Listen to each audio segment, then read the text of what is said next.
welcome to Season 6, Episode 31 of They Walk Among Us, a podcast dedicated to UK true crime. This episode contains distressing themes and descriptions of violence. This podcast is intended for a mature audience. Listener caution is advised. They Walk Among Us is part of the Acast Creator Network.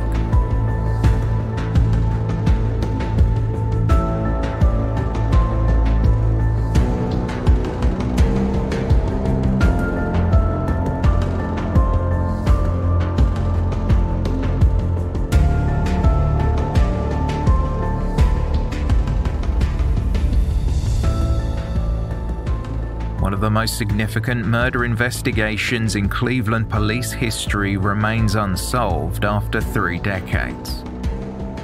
But some believe they know who is responsible, and the killer or killers are likely to have committed more crimes. Will the truth ever be uncovered?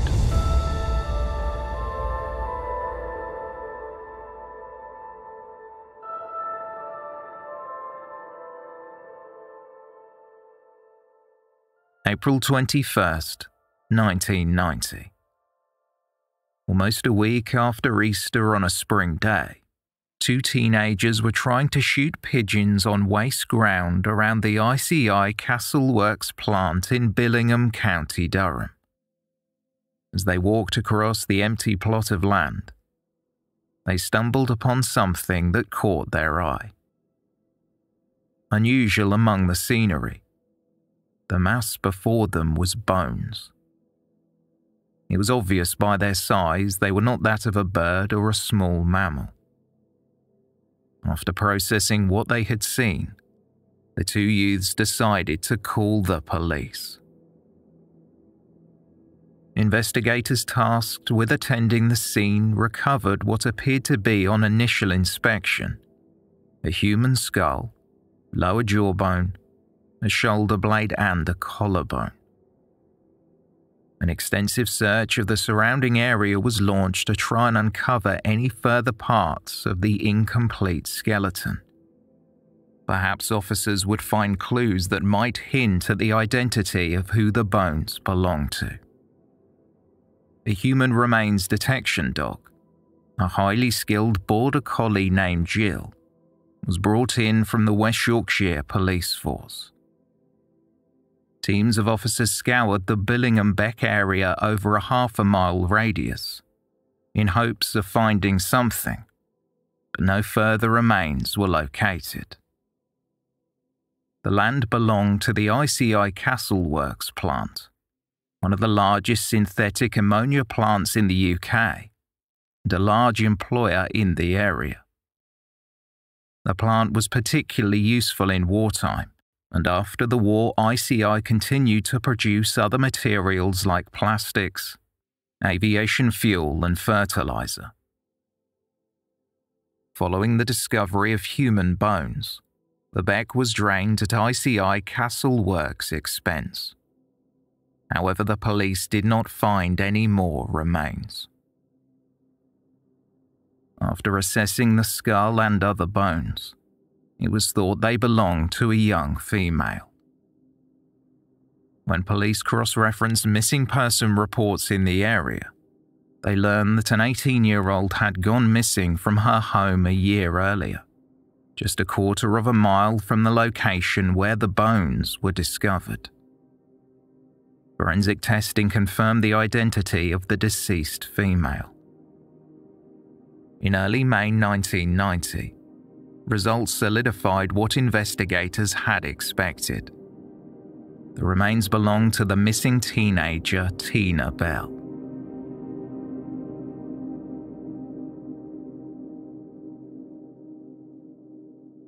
Tina Bell left her home at around 8:20 p.m. on June 2, 1989, to meet a friend. She promised her younger brother John that she would be back in time to camp out in the back garden with him at their home on Crescent Avenue in Billingham. John had asked his mother if he could sleep in the garden, and he was told only on the condition that Tina would stay with him. A request she readily agreed to. But Tina did not come home to fulfill that promise. John later said, "I wanted to camp out in the tent, but I wasn't allowed to on my own, so Tina said she'd stay with me. I remember I'd rigged up a little lamp and some games, but then she went out with her friend and never came back." Tina went to her friend's house on Windermere Avenue for a couple of hours and then left. It would have been dark outside. Her parents, Kath and Bob, were immediately concerned for their eldest child when she did not return home. They reported her disappearance to the police, but like many parents of missing teenagers, the couple were dismissed and told that Tina had likely left of her own accord and would come back when she was ready. Kath and her daughter had had an argument earlier that day when Tina was asking for money, and her mother refused. Tina's mother was certain the police were wrong. Tina had not taken any spare clothes with her. She did not have any money or any other personal belongings that a runaway would be inclined to take. It was relayed that Tina was last seen wearing blue jeans and a fawn-coloured top. Her parents were determined to find their daughter, so they went about retracing her steps. Tina left her friend's house on Windermere Avenue after 10 p.m. She was then seen going to a flat above a fruit shop on Mill Lane. After midnight, she was spotted close to the bus stop between Mill Lane and Roscoe Road, then later walking alone across the playing field at the other end of Mill Lane. This was the last confirmed sighting of Tina Bell on the night she went missing.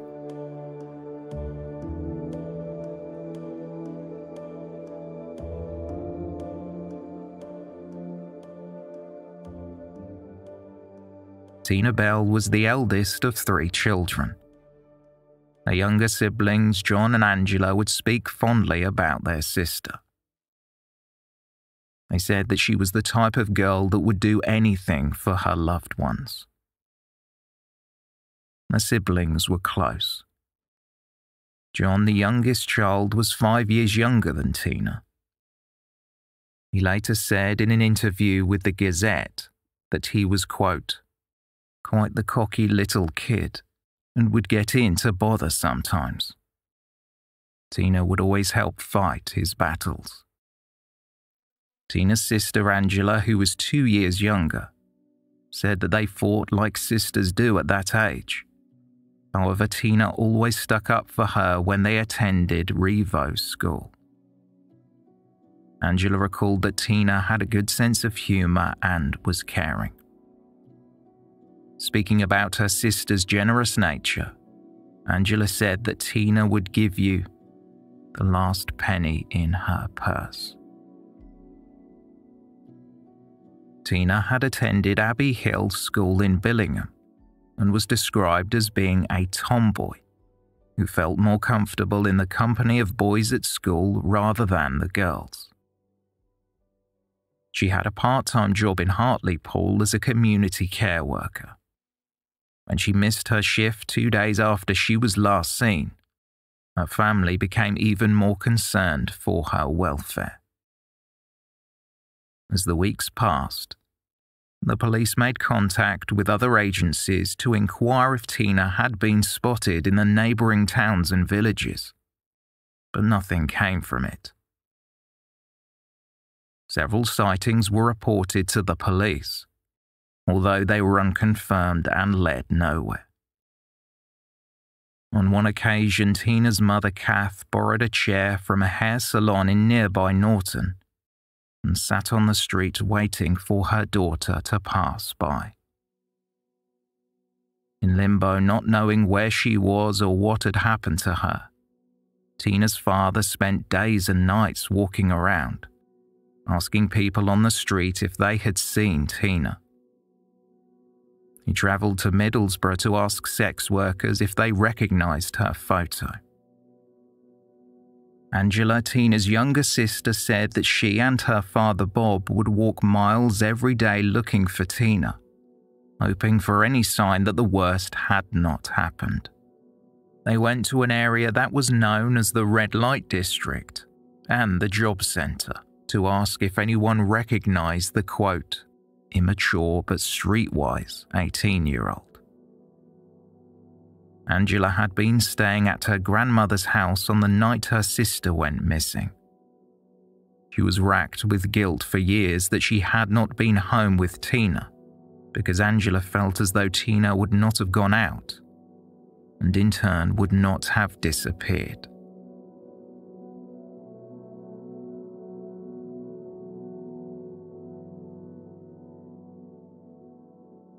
In September 1989, someone who knew Tina reported that they had seen her standing at a bus stop with a young woman. They had short black hair and a distinctive eagle tattoo on their right hand. The police said, "Several members of the public have called to say they might know who the woman might be, and officers are following up those leads." Detectives appealed for the woman to come forward, but they could not locate her.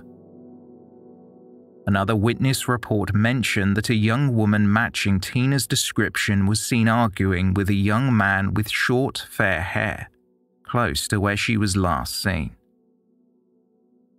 The man was described as being around 17 years old, 5 feet 4 inches tall, slim-built and wearing a shiny tracksuit top, jeans and dark brown calf-length boots.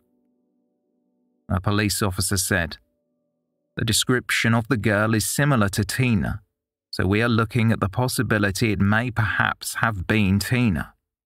This obviously makes it all the more important that we collect information on the two, and they come forward so they can be eliminated from our inquiries." Detective Chief Inspector Newsom, leading the investigation, added, "I'm trying to trace anyone who was in the Mill Lane area on that particular night. I therefore appeal for this couple or anyone who saw this couple on the night in question to contact me. I would also urge anyone who has any information with regard to the identity of the man or woman to contact me at the incident room in Stockton."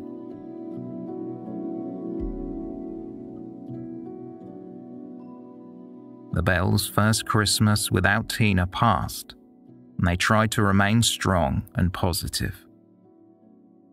Each sighting gave them renewed hope that she would be found alive, but their hearts were shattered 10 months after she vanished, when the police knocked on their door.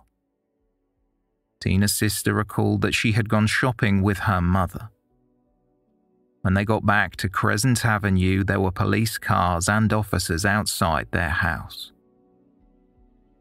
Angela's father told her to go upstairs, but she would not.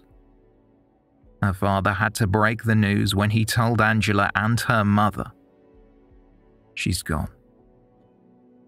Tina's sister said they just screamed, overcome with grief, heartbroken that all the time they had been searching throughout the northeast for Tina, her remains were found just a quarter of a mile from home.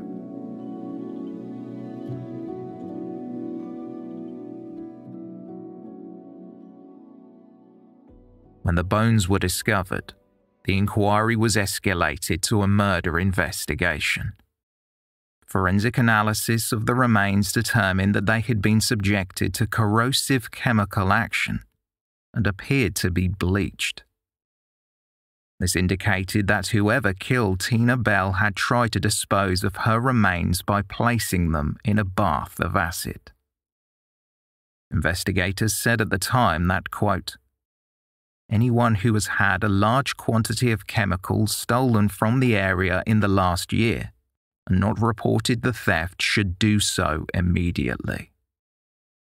Officers urged locals to check vacant properties they owned for signs of suspicious activity, because Tina's remains could have been dissolved in an empty house, a shed, or an allotment in the area. It was unlikely this gruesome act would have been witnessed by outsiders, or performed in a public place where it was possible the killer could be disturbed.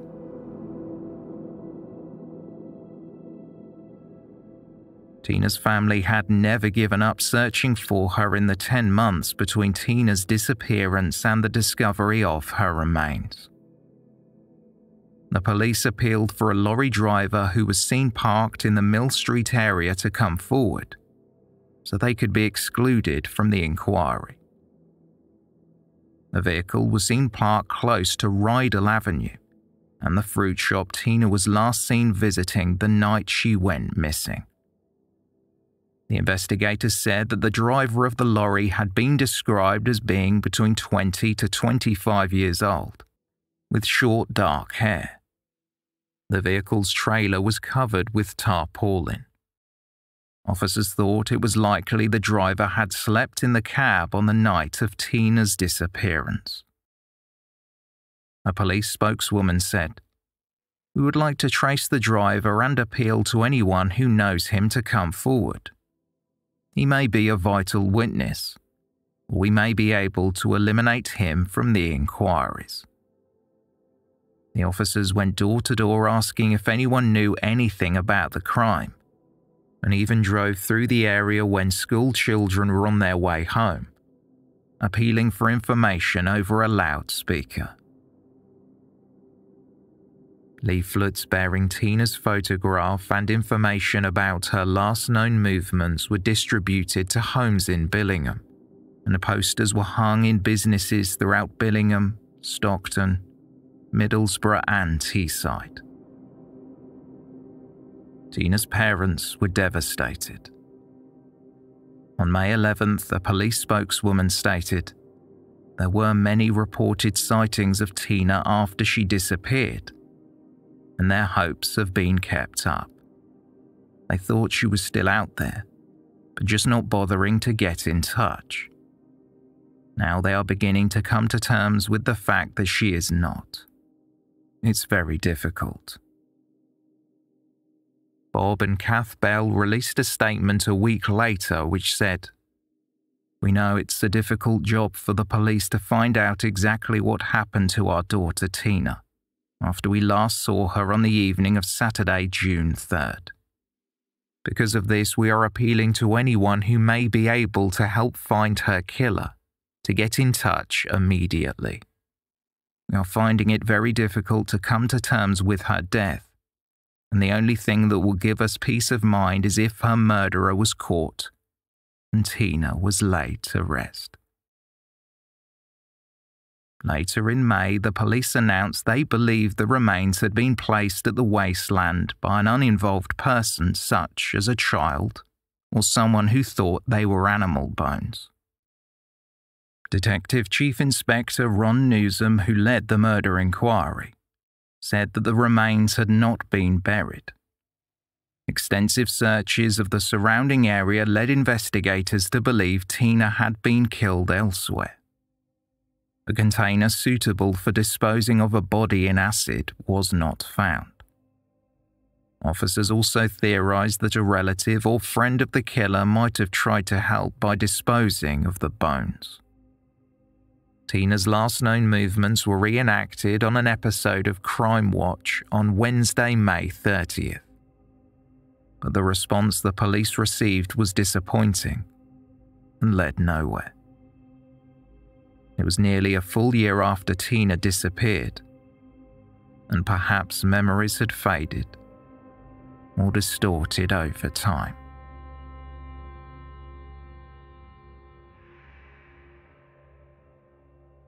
Tina Bell was finally laid to rest in October 1990. The police were unable to recover any more remains, so her casket only contained what the police could retrieve. Tina's loved ones remained in the dark as to what had happened to the 18-year-old. She was buried at St. Cuthbert's Church in Billingham. Cleveland police promised to continue to search for Tina's killer until the case was solved. But this vow did nothing to comfort Tina's parents. They had searched desperately for their daughter when she first went missing. However, then the police did not seem interested.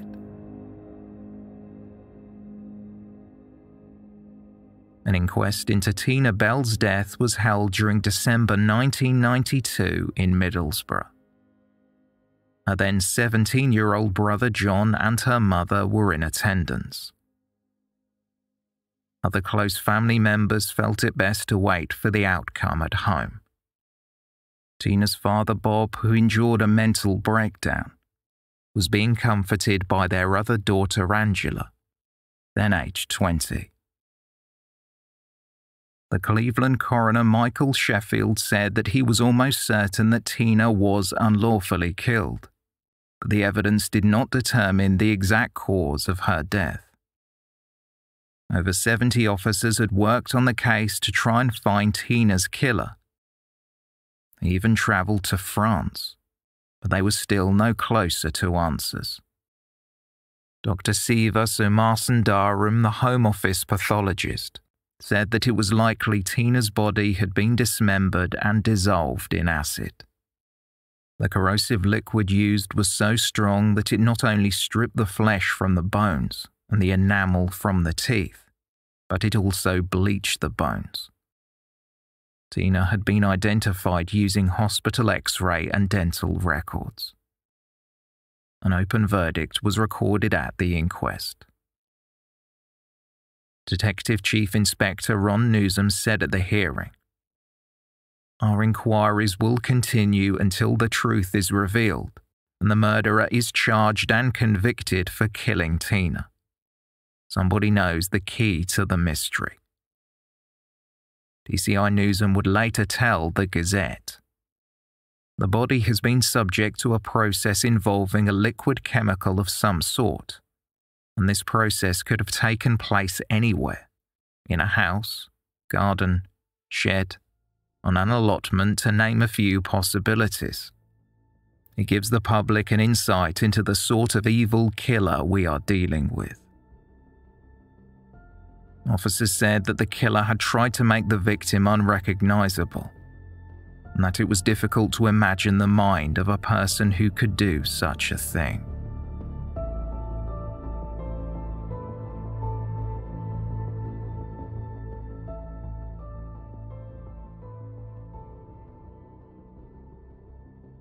Tina Bell was last seen with two men in a communal kitchen above a fruit shop on Mill Lane. Their names were Billy Dunlop and Vince Robson. Dunlop was convicted of the November 1989 murder of Juile Hogg in September 2006. A case covered on Season 6, Episodes 24 and 25 of this podcast. Julie had been missing for 6 weeks when her mother discovered her body behind the bath panel in her Billingham home. Despite an enormity of evidence, it took decades and a change in double jeopardy legislation for Dunlop to be brought to justice for a murder he confessed to numerous times. Julie's mother, Anne Ming, spoke with Tina's parents and planned on doing a press appeal. However, Bob and Kath said they were too distraught to go through with it. Both murders happened in the same year in the same town. In fact, the area where Tina Bell was last seen became known as Murder Mile, after a man named John Sewell was killed during 1991 in a car parts dealership next door to the fruit shop close to where Tina was spotted. Dunlop and the other man, Vince Robson, were questioned at the time, according to retired Cleveland police detective John Matthews, who spoke to Teesside Live. Matthews stated, "Vince Robson said she had left on her own, and Billy Dunlop had followed her out, alluding to, it must have been Billy. When we spoke to Billy Dunlop, he more or less said, You want to have a word with Vince Robson about that." Matthews explained that neither of the men were arrested for Tina's death. The circumstances surrounding the questioning were considered a trace interview and eliminate case. Officers had no evidence to link either man to the crime, and it appeared the only way they would ever be able to get an arrest was with a confession. Angela, Tina's sister, said that Vince Robson worked in the area as a painter and decorator at the time, and Tina had, quote, taken a shine to him. Robson moved to Hebden Bridge near Rochdale in West Yorkshire during 1990. He began working at the Trades Club as a sound engineer. He was never re-interviewed in connection with Tina Bell's murder. However, he was linked to another killing.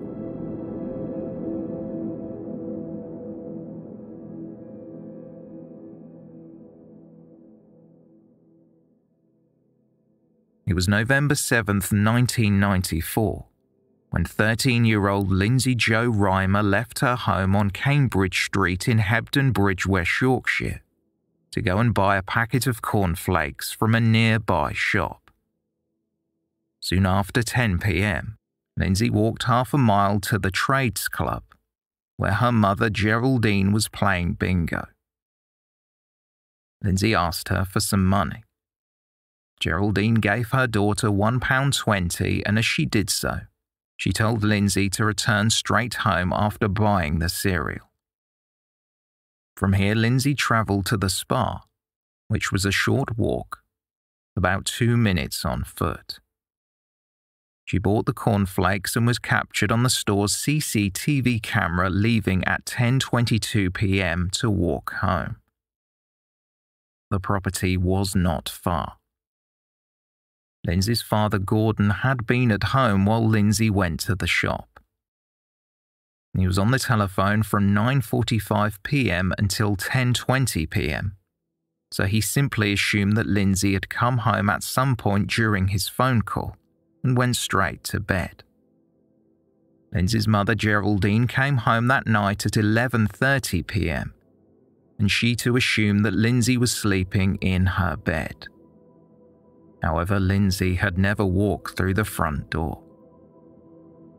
It would not be discovered that she was missing until the following morning, when Lindsay failed to show up for her 6:15 a.m. newspaper round.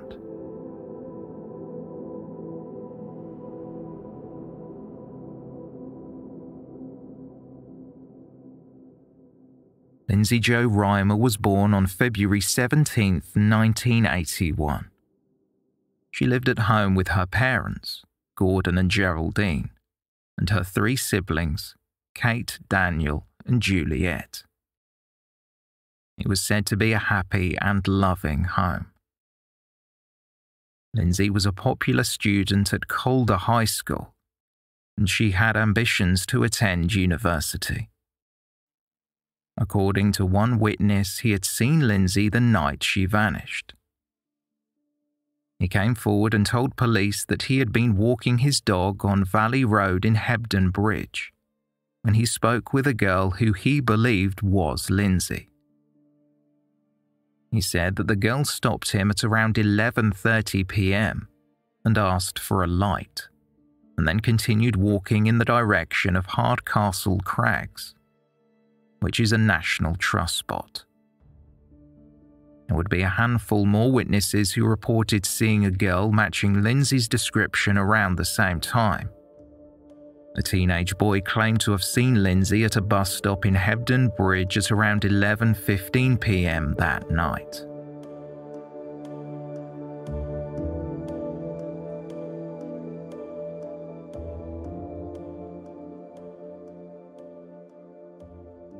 A search for Lindsay Jo Reimer was launched, and police officers would comb through the hills of the surrounding Yorkshire Pennines. Police divers would be called in to search the River Calder and the Calder and Hebble Canal. But their search was fruitless. There was no sign of Lindsay.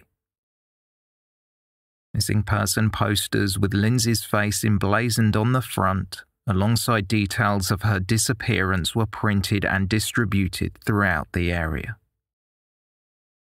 Her friends and school teachers even travelled as far as London with the missing person posters, so that news of her disappearance would reach further afield.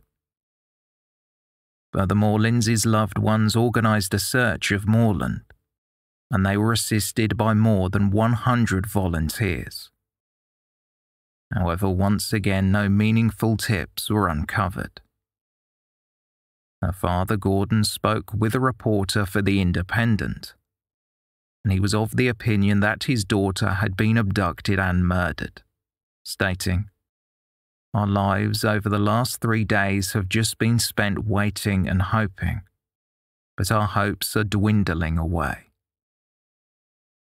Police, on the other hand, suggested that Lindsay may have simply run away from home, despite the fact no triggering issues were uncovered in her life. A newspaper bag had been packed for her round the following morning, which did not signify that she had planned on disappearing. It was a small but strong indicator that she was preparing to deliver the papers as scheduled. In such a small town, the rumour mill was running rampant, and some of the community turned on Gordon, assuming that he was somehow involved in his daughter's disappearance.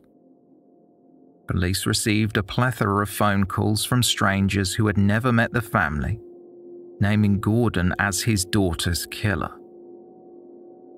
They said that while everybody who knew the family contended it was a happy home, quote, good parents would have noticed that Lindsay had not come home that night.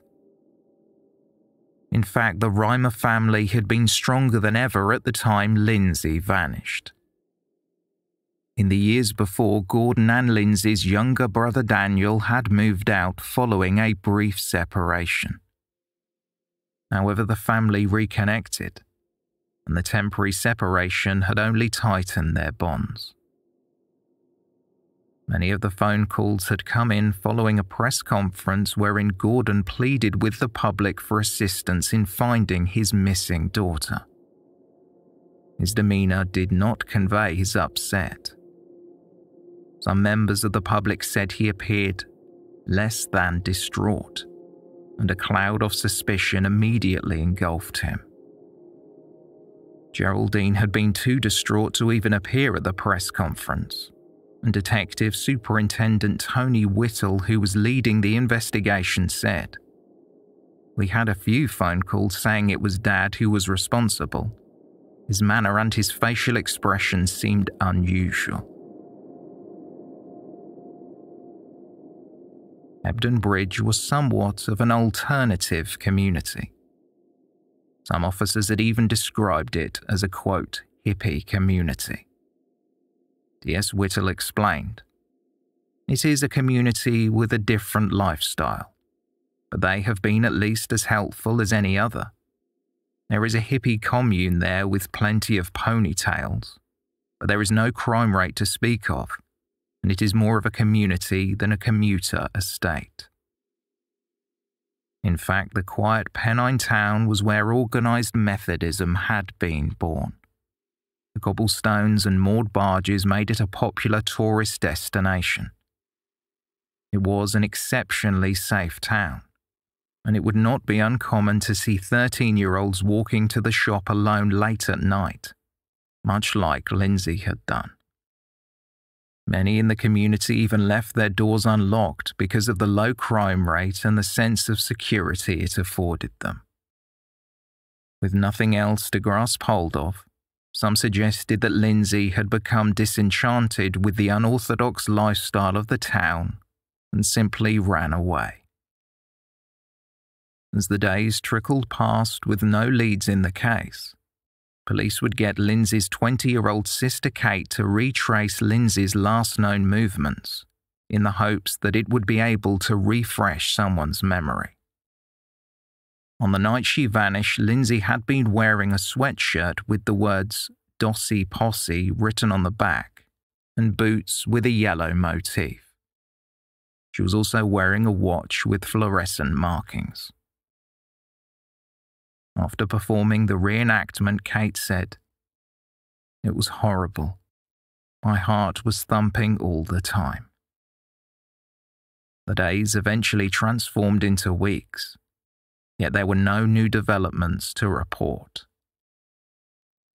A search was ramped up, with volunteers trawling through empty buildings.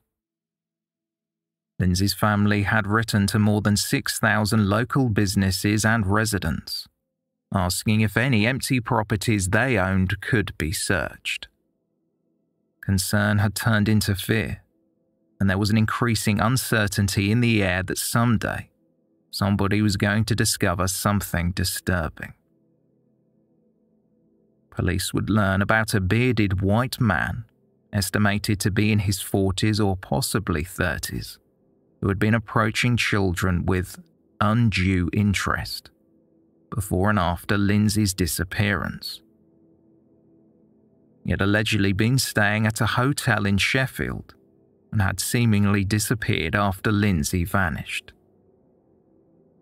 Officers appealed to the public for information about this man, revealing that he was driving a red Honda with the registration FYY215W. The vehicle had been stolen in Leeds and then abandoned in Sheffield. The car was recovered, and a forensic examination turned up no evidence that Lindsay had been in the vehicle.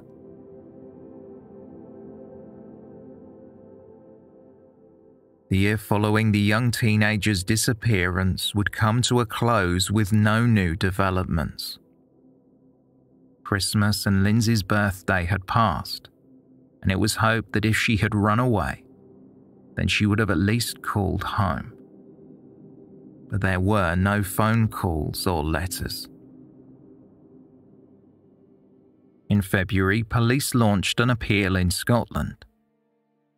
When Lindsay's bedroom was searched, officers found a roll of film which featured a Scottish castle. However, she had never been to Scotland. Detective Inspector Graham Sunderland would state, "If we can identify the people in the photos, it may explain how they got there." Despite an appeal, no tips came in.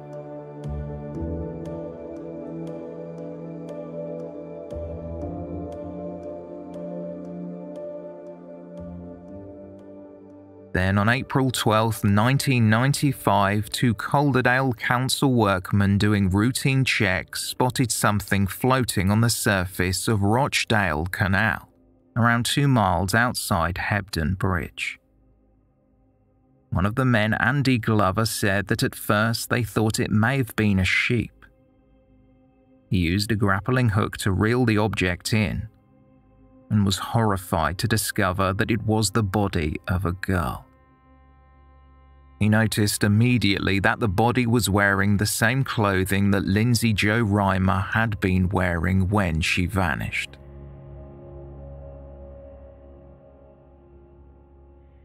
The following day, the body was positively identified. The remains had been weighed down with a 28-pound boulder, which indicated that she had been murdered as opposed to accidentally falling into the canal. When Lindsay's body was disposed of, it had sunk underneath a dredger.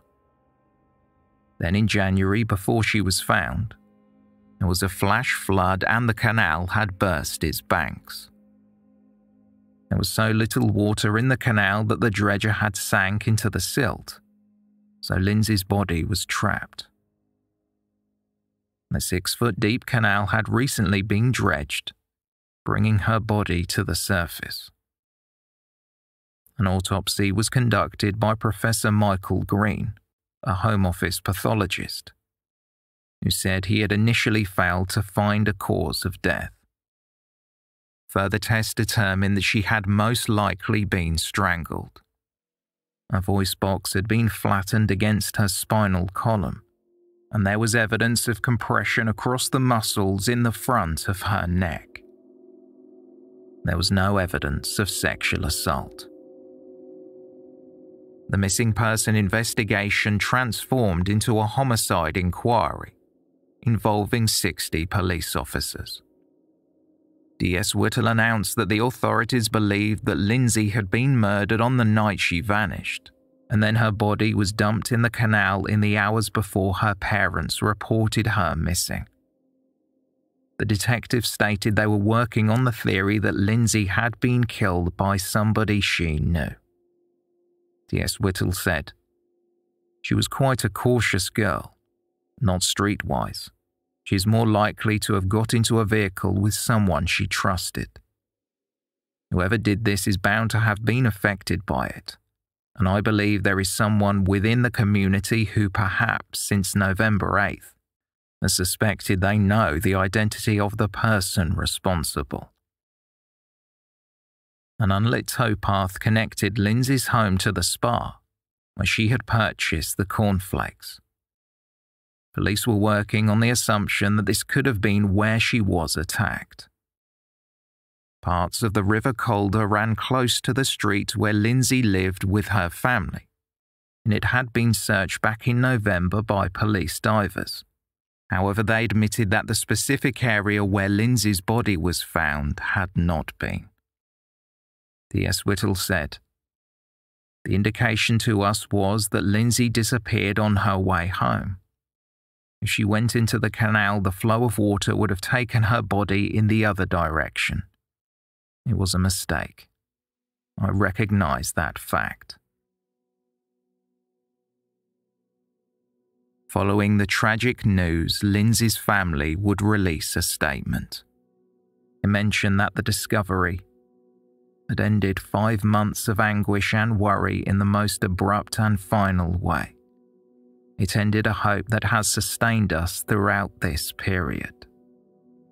Relatives also thanked, quote, "the ordinary people of our community and beyond for their kindness and support. Although we now know what has happened to our daughter, the circumstances around her death remain unclear. We will not rest until we have determined what happened."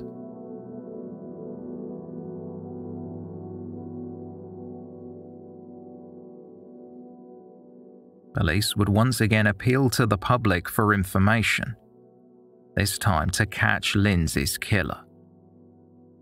They were convinced that Lindsay was killed by somebody who lived in the community of 4,500 people, as opposed to an outsider, and suggested that somebody living in the town knew who the killer was and was potentially even protecting them. The man we are seeking could be someone's husband, son, or brother. We are asking people to look around at property they know, people they live with, people they associate with, or indeed their partners, and ask themselves certain questions, said Detective Inspector Sunderland. Police were also considering the theory that Lindsay Jo Reimer had accepted a lift from somebody that she knew. Her body was found in an area that only locals would know how to find. Her body had been dumped in part of the canal that was alongside a well-lit factory. However, the killer must have known that the busy factory did not have security after dark. DS Whittle would suggest that somebody who offered Lindsay a lift could have been sexually attracted to her. They could have taken her to the factory where their advances were rebuffed. The detective said that there was a chance that the person did not know how to respond and, quote, strangled her by mistake. DS Whittle asked the community to think of anybody they knew. Was there someone who was acting differently, potentially acting remorseful? Police considered that Lindsay may have been killed by somebody that she had met 2 days before she vanished, during the Hebden Bridge traditional bonfire night celebration. Her mother Geraldine would say during a press conference, "I believe this man has watched us for 22 weeks and 2 days as we searched every corner of Hebden Bridge. He has watched us and probably laughed at some of the efforts we have made. Geraldine also wrote a letter to her daughter's killer that was released in the media. It read, "To the person who murdered Lindsay. You have become as important to me as Lindsay herself, because you were with her when she died. I was with her when she was born, and I was with her for 13 3/4 years. I was there to share every moment that was important to her. The one moment I can't share is the moment that she died. I loved her very, very much. She was my baby. We always called her Baby Lindsay. Those last moments give me such horrors because I couldn't be there to help her, and I couldn't be there to share with her what she was going through. You know what happened. I don't even know what her last words were. Did she ask for me? Did she scream? Really suffer? Was she so frightened? I need to know. I couldn't sleep for weeks after Lindsay disappeared because every time I closed my eyes I'd see her face. And her face would be twisted in so much pain and so much terror that I couldn't cope with it. I don't know if you sleep at night. I don't know if you manage to go through your days and push out of your brain what you did to Lindsay. I know I can't.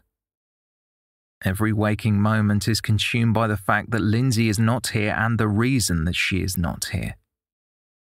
These last few weeks since the start of the new school year, walking through Hebden Bridge and seeing the children from Calder High School in their uniforms. All the girls look like Lindsay to me. Their hair, the clothes, some the way they walked, some an expression on their faces, and some the way they waved their hands, and it's absolute torture for me. Do you walk through Hebden Bridge? Do you see them, these children, 13 and 14-year-olds? Do you feel the same as me? Can you look at them and not feel remorse and sorrow and such utter sadness? Because that's what I feel. Please help me to understand why. Please help me to come to terms with what happened to my child. Only you can do that. You are so important to me.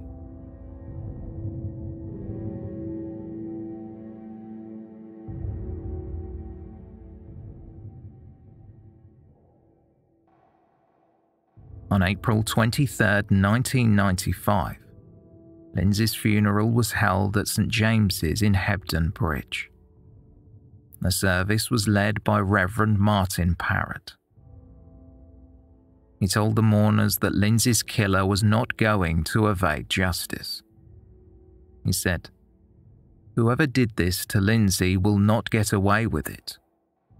If they avoid the skill of our police service in this world, then God will judge them in the next."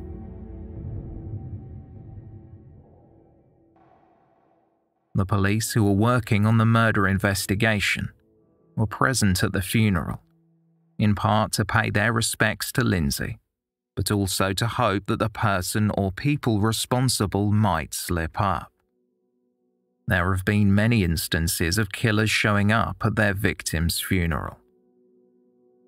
In an attempt to generate some much-needed leads, another reconstruction was carried out on November 6th. Once again, Lindsay's sister Kate retraced Lindsay's last known movements, from the trades club to the spa. It was 1 year since Lindsay had been killed, and the police were no closer to finding her killer than they were on day one, despite the fact over 1,000 people had been interviewed.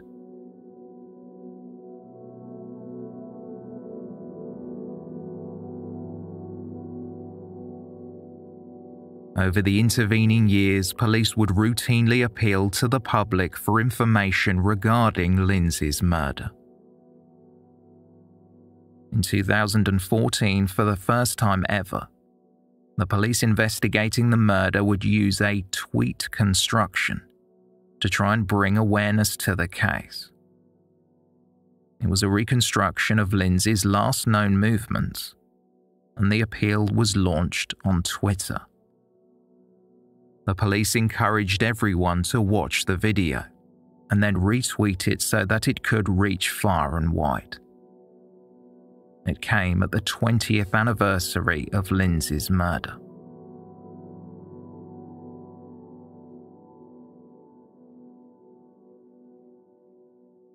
The following year, Kate would speak publicly about her sister's killing. She said to the Huddersfield Daily Examiner that while the killer may have gotten off scot-free, it was Lindsay's family that had been given a life sentence. Kate said, "We miss her so much, but every memory of her is tainted. It is so painful and bleeds into everything we do." In the aftermath of Lindsay Jo Reimer's murder, her parents divorced. Then in 2016, it appeared as though there was going to be a breakthrough in the case when a new DNA profile was identified, and it was hoped that it could lead to Lindsay's killer. DNA evidence that was recovered was sent to Canada to be analysed using advanced DNA testing techniques. Detective Superintendent Simon Atkinson told reporters, "Our Canadian colleagues are doing some groundbreaking forensic work, so we've sent some of the forensic exhibits over to them. They have been able to develop a DNA profile which we are really interested in developing further." Sadly, however, nothing ever came of this development. The following year, former DS John Matthews of Cleveland Police would publicly disclose that he believed officers who were working on Lindsay's murder at the time had overlooked a potential suspect. As part of his investigation into the murders of Tina Bell and Juile Hogg in Billingham, Detective Superintendent Matthews had interviewed Vince Robson. He had moved to Hebden Bridge. Robson, who passed away in 2005, had connections to Tina's family, Julie's family, and Lindsay's family. Tina and Julie had both been killed during 1989 in the same area where Robson lived. Afterwards, Robson moved to Hebden Bridge and then Lindsay was killed.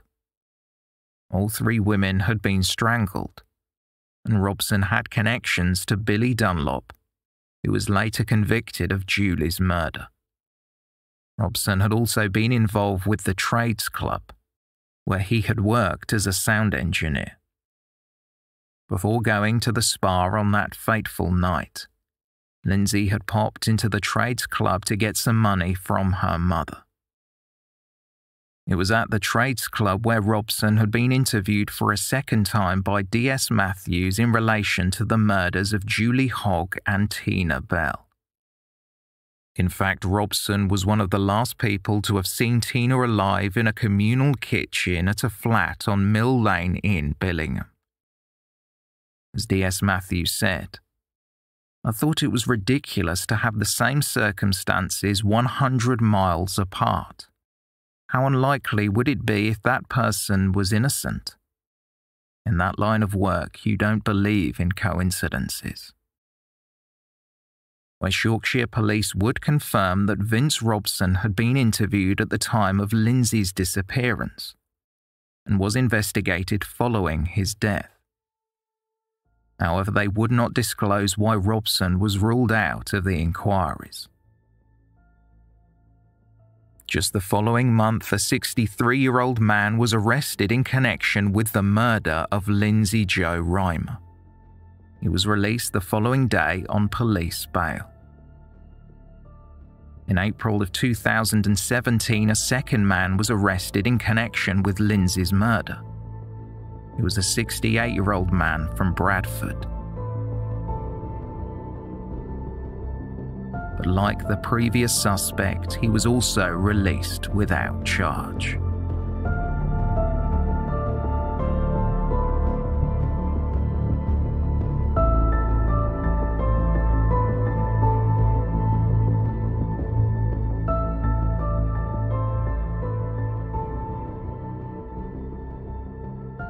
So where are we now?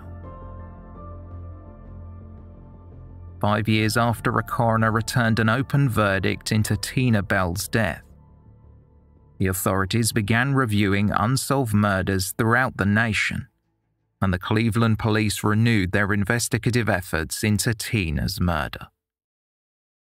A £25,000 reward from the Police Contingency Fund was offered by the Cleveland Police in October 1999, in the hopes of new information being brought forward. A press conference was held at the Cleveland Police Headquarters in Middlesbrough, where Tina's parents and brother spoke. John Bell, then aged 23, had been grieving his older sister's death since he was 13. He said at the press conference, "I was a schoolboy at the time, and we were one happy family. Then Tina went missing and never returned home. We searched and prayed that the next knock on the door or the next phone call would be Tina coming home. But instead, what did come was the police to tell us my sister's remains had been found. Tina was dead. The day we got that news, it was like a big sledgehammer smashing a picture you treasure. Everything was broken and could not be replaced. From that day, we have hoped and prayed that somebody out there would give us the knowledge of who the person or persons were who did this, where they are and why. We've never stopped grieving. It's been years and years of stress and crying. We never stopped hoping someone would come and tell us why she died, how she died, and when and where she died. Please help us lift some of the pain so we can get on with our lives. My mum and dad lost their baby. She was the eldest, but she was their baby, the firstborn. For 10 years, we have lived this nightmare that somebody knows what happened. We want this person or persons to come forward or for somebody to give them up. That might start to give us peace of mind and prevent some other girl going out on a Saturday night and not coming home." At the press conference, Tina's heartbroken parents said that they lay next to each other like planks of wood each night, unable to sleep knowing what the other was thinking. Tina's brother pleaded for information, saying that he was not looking for revenge or the details. He just wanted to know why Tina had been killed. He said that he spent a lot of time speaking to Tina at her grave or to her photograph, and that even if people thought he was crazy for doing it, it brought him comfort. John spoke about a carriage clock Tina had bought her mother for Christmas the year before she went missing, and compared its importance to him to the Queen's Jubilee crown. His mother, Kath Bell, asked, "What had my Tina ever done to deserve this?"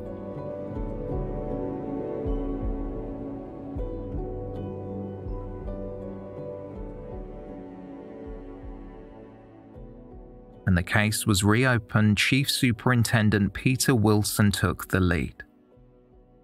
He said at the time, "Tina's family have been very brave in facing up to our new inquiry and helping us. If this £25,000 reward is what it takes for Tina's killer to be brought to justice, then it is worth every penny. I am of the firm belief that somebody from Billingham who may not be living there now has knowledge of what happened.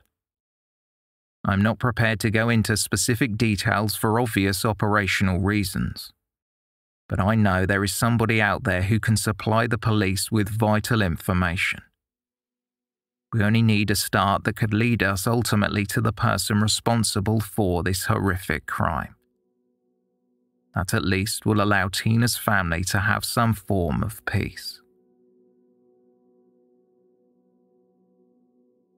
A month later, Chief Superintendent Wilson said that people who had not come forward during the original inquiry had since provided new information, and that detectives were following up on all the new leads.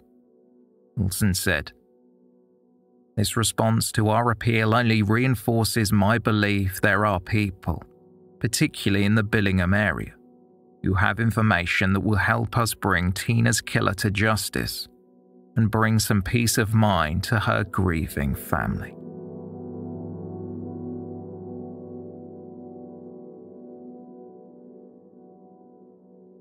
Tina Bell's siblings have made numerous appeals for information in the years since her death, despite the pain it causes to relive the trauma, but the case remains unsolved. In 2004, the case file was passed to the murder investigation team at Cleveland Police, now responsible for the unsolved murders in the area. Team leader Detective Superintendent Gordon Lang said in an interview with the Gazette, "Unsolved cases are never closed, and we will react to any information or intelligence made available. Our determination to catch Tina's killer has not diminished over time. We remain determined as ever."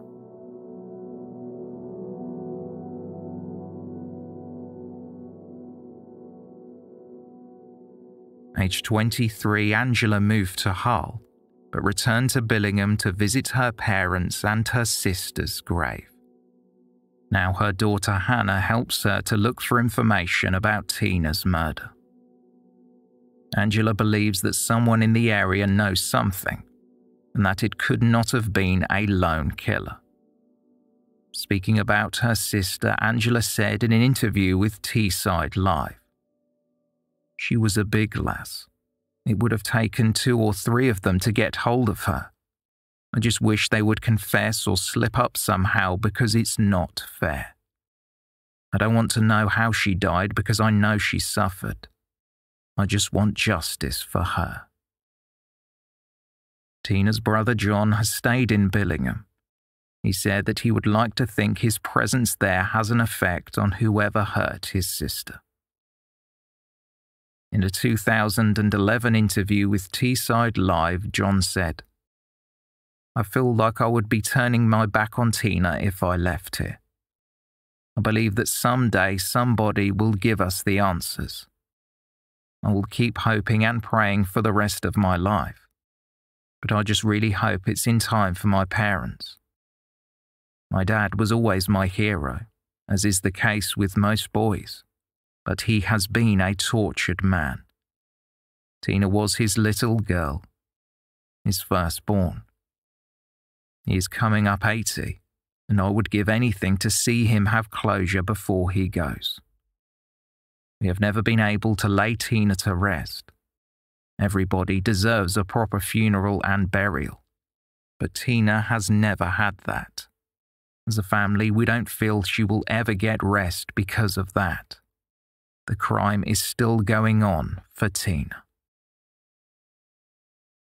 Tina Bell would have turned 50 years old in 2020. Her sister Angela told the Gazette that they would have had a massive party if Tina had not been killed 31 years earlier. Her brother John said that the pain goes beyond the milestones Tina has missed, like birthdays and Christmas. It is with them every day. He explained that the murder had affected all their lives, and that, quote, "For a long time, I wasn't John Bell who could play football, or John Bell the scaffolder. I was John Bell whose sister was murdered."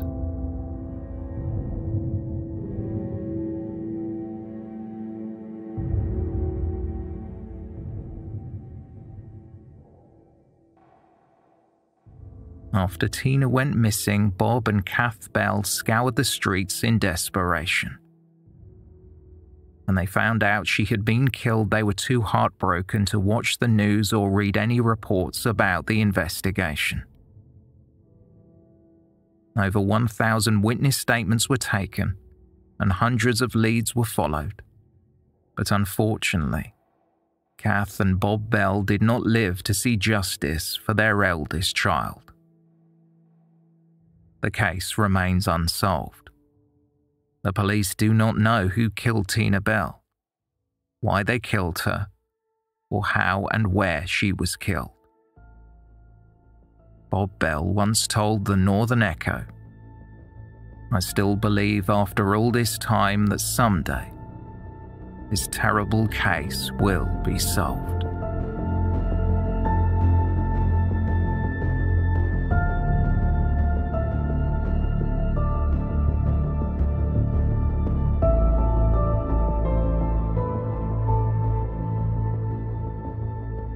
Thank you for listening.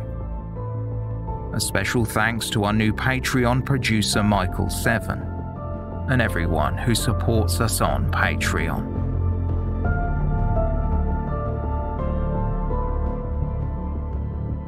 For more information on this episode, please see the show notes or visit our website, theywalkamonguspodcast.com.